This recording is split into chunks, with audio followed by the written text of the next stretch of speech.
I have a question about the pioneeringness of the companies that are applying for these tax credits or that could be applying for the tax credits. Do they need to be creating brand new things, or can they be like researching or developing something that already exists, but they're kind of putting their own new spin on it? Yeah, Ryan, that's a great question, and it is in fact not have to be brand new. The uncertainties you're facing don't have to be brand new to the industry. They sort of have to be uncertain to you. But the second criteria and part of that four-part test I mentioned earlier is that the business component can be new or improved, an improved upon component. So they have examples in the code.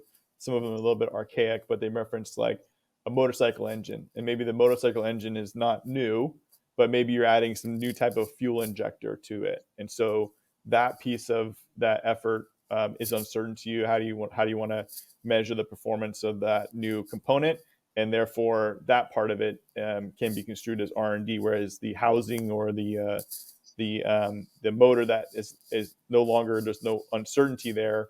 That part of it no longer R&D, but the subcomponent is. I see. So it's almost like a you're spreading that design into its component parts and saying like, oh, this part is new, but this part isn't new. So we can apply the R&D to the new part effectively.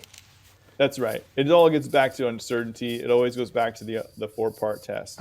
So the components that you're uncertain of, or how it will perform, and kind of people also construe sometimes that they think that R&D has to be successful, when in fact, failures are sometimes the best cases for demonstrating R&D, Yeah. because it demonstrates you were uncertain. It proves Yeah. it. So I guess this so is a great example of the government actually like incentivizing people to take risks and to try to fail, because if not, then like, how are we going to advance, and how are we going to, lead in the world?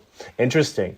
Well, actually, I was reading a book and Amazon came up and they were talking about, we try to fail all the time. And Bezos was talking about, we developed the Fire Phone and that was a huge failure, but that's nothing compared to the other failures that we'll have. So I'm going to connect it to this in that are surprising organizations or companies, or are they taking use of these tax credits, or are there people that haven't taken advantage of the tax credits that should be doing it?